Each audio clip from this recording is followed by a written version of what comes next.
A esta hora de la mañana, las conversaciones que están marcando la actualidad en Cuatro Cabezas. Vamos a seguir en la actualidad.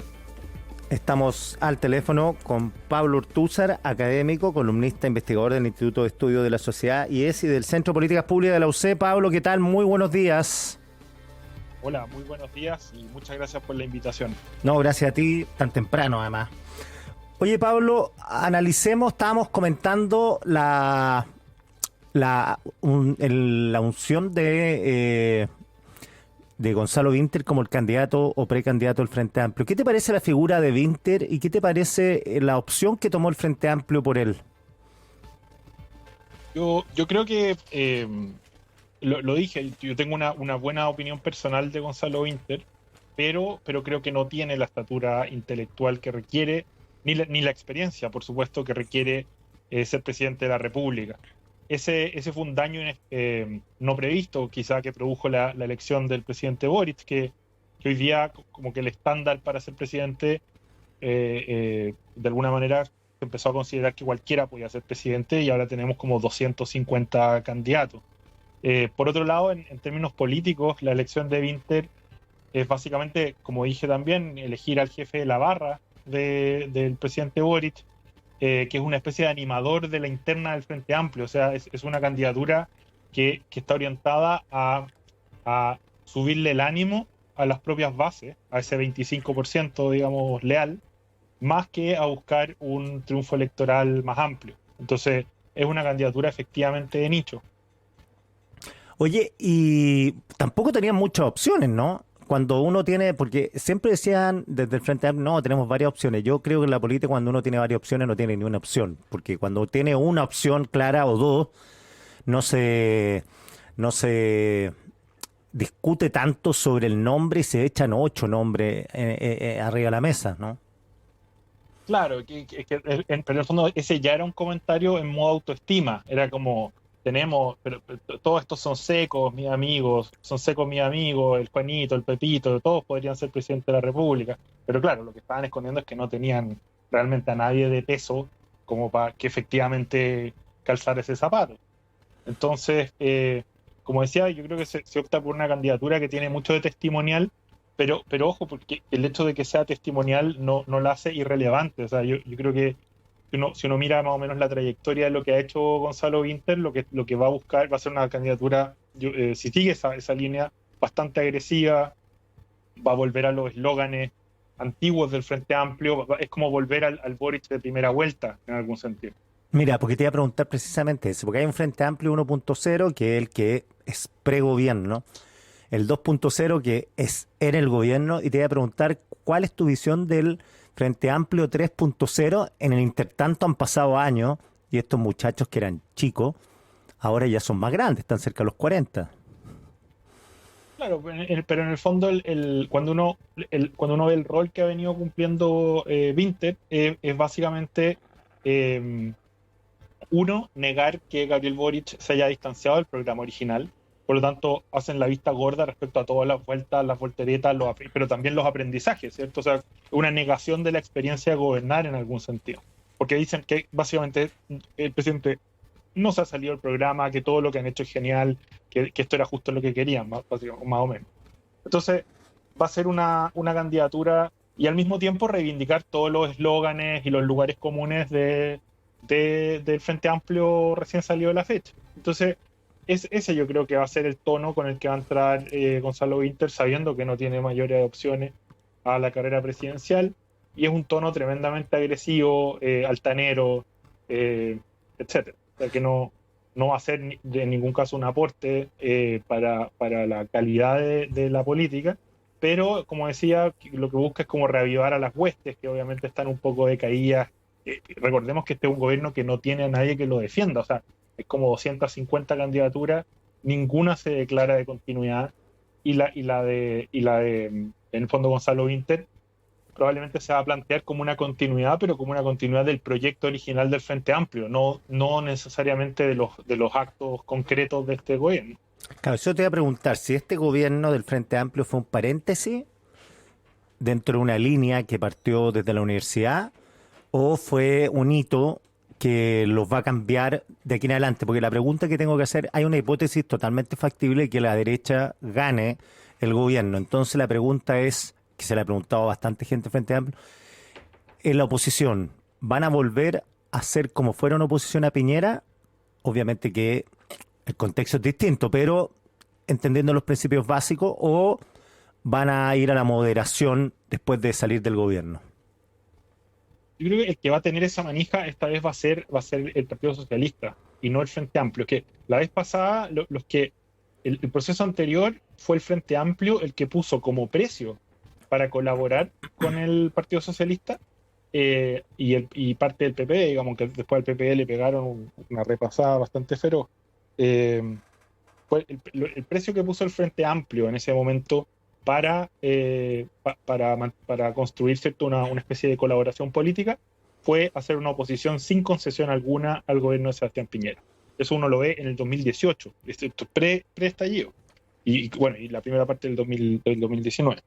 Entonces, y el Partido Socialista agachó el moño, ¿cierto?, de esa exigencia, que llevó a la vez a que se rompiera la democracia cristiana, en el fondo, esa presión.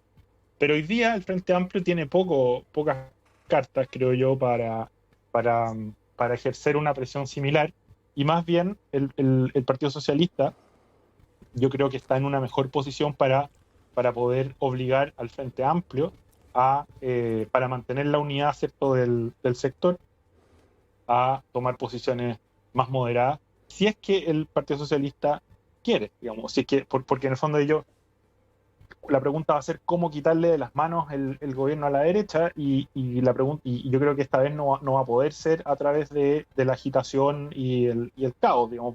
Probablemente va a ser tratando de perfilar una opción que muestre gobernabilidad, etcétera, etcétera. Entonces no van a poder hacer el mismo truco dos veces.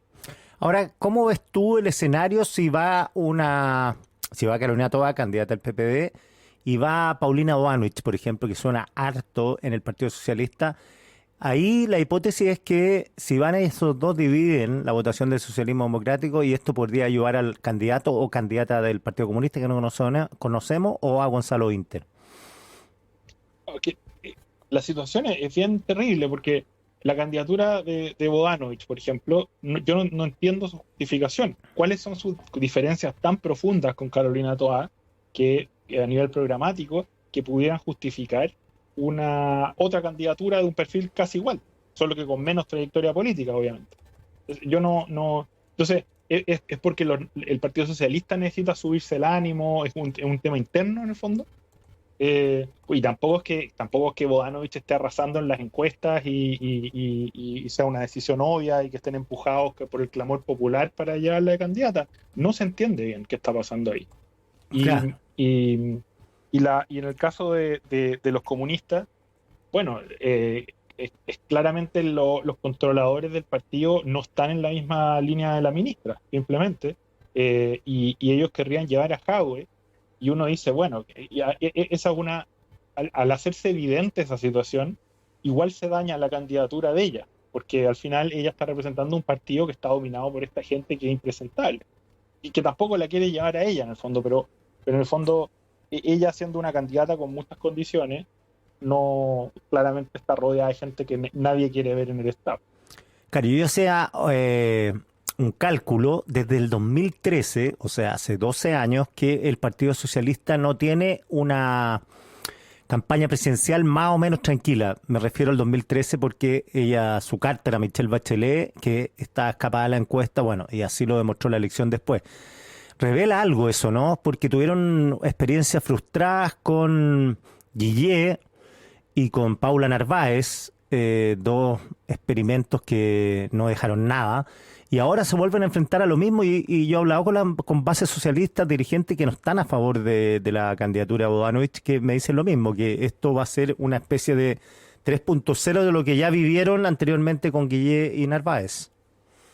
Claro que sí. Bueno, y eso es justamente por el peso propio de Bachelet, que quiere llevar, ha empujado constantemente por llevar el proyecto socialista de vuelta a una senda más radical, y dejando atrás, en el fondo, lo que fue el periodo de Lagos, principalmente.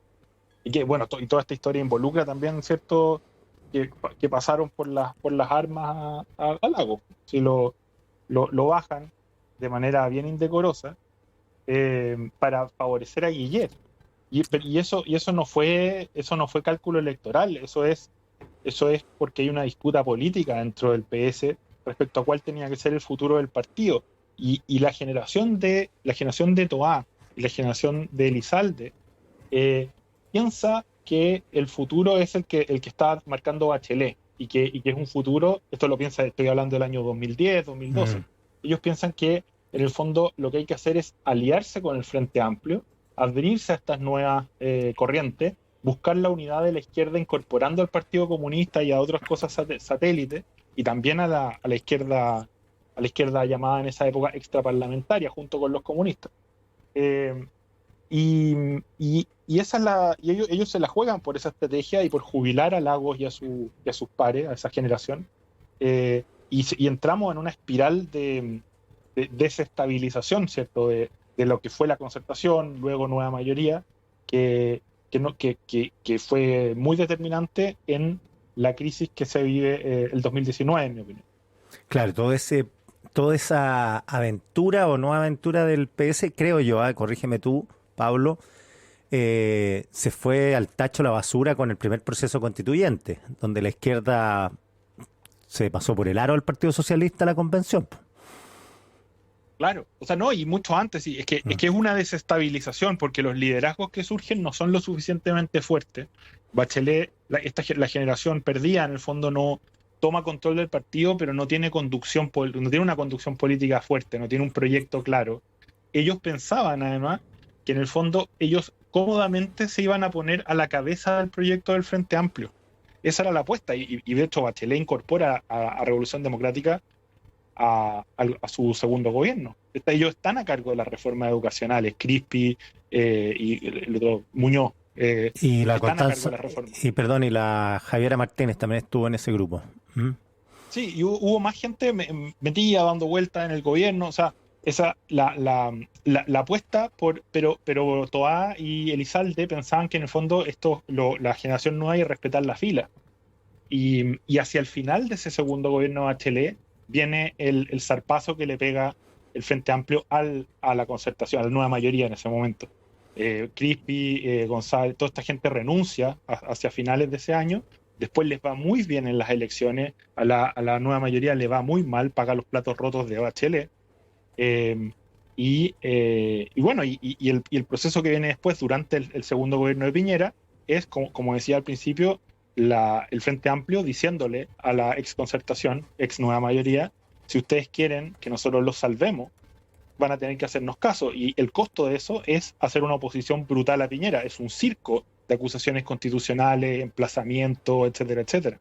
El que lo dirige en todo caso es Miguel Crispi, desde la Cámara de Diputados, que termina como los revolucionarios franceses, termina guillotinado en la misma guillotina que usó que usó con mucha alegría y digamos, frecuencia durante su periodo en la Cámara de Diputados.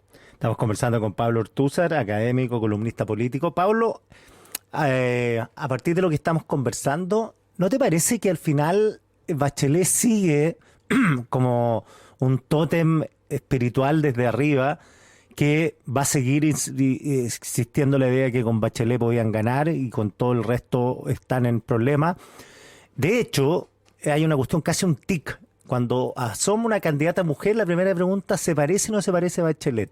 Dicen, no, Jara es igual a Bachelet, Badoanevich tiene la misma historia de Bachelet, Toá es del tronco de Bachelet, todo está en relación a Bachelet. Claro, que Bachelet es una fuerza que desriela al Partido Socialista, desriela el proyecto de la concertación. Y eso es muy importante, porque ella hace en el primer gobierno de Bachelet, ella necesitaba la concertación para llegar ahí. No era una figura fuerte, era popular, ¿no? Y es en el fondo el respaldo de la concertación la que la lleva al poder, pero es bajo las reglas de la concertación, y eso a ella nunca le gustó. Pero ya el segundo gobierno de Bachelet, ella pone las reglas y la concertación tiene que asumir lo que le caiga debajo de la mesa. Entonces es otro proceso. Ambos son bastante conflictivos, el segundo especialmente conflictivo. Si ese gobierno termina con recordemos la tensión que había, no sé, pues, entre el ministro del Interior, entre Burgos y la propia presidenta. Entonces, y ahí comienza, ¿cierto?, el distanciamiento con la democracia cristiana, que termina consolidándose bajo el gobierno de Piñera.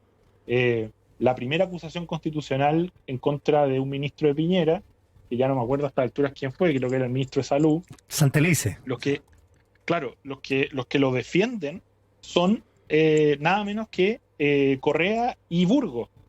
Burgos después desiste por presiones políticas, pero en el fondo ya en ese punto uno ve que la relación entre el mundo del PS y buena parte de la DC estaba roto por completo.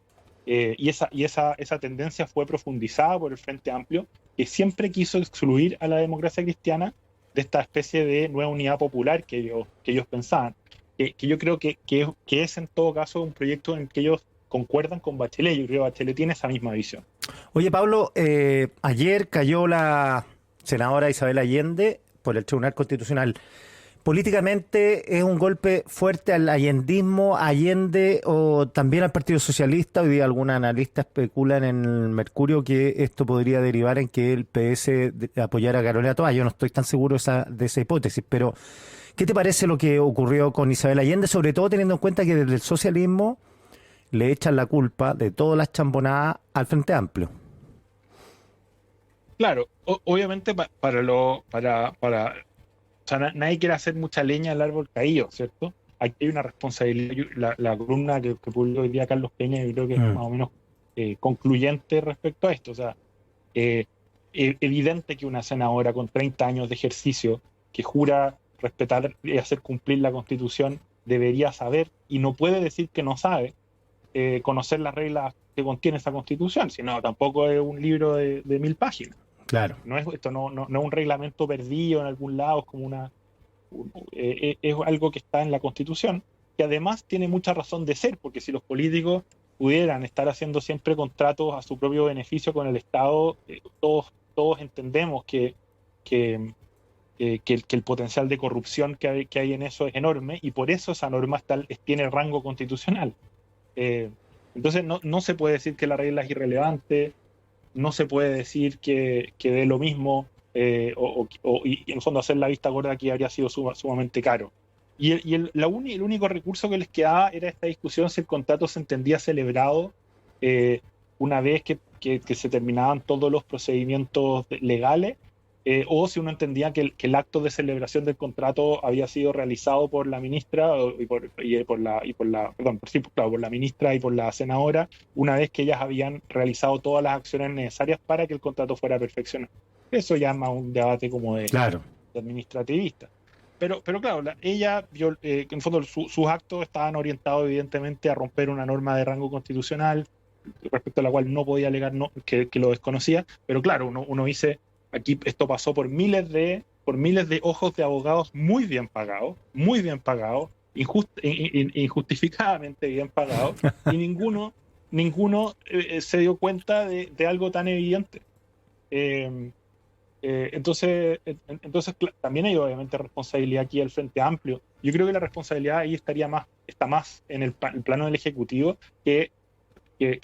porque también mucha gente dice, bueno, pero ¿por qué la gente en el Tribunal Constitucional, entre comillas, del Frente Amplio no salvó a la ministra? Pero básicamente fallaron este no era un caso fácil para alguien cuyo rol es hacer cumplir lo que dice la Constitución, porque el tipo que está expresado en la norma, o sea, la acción y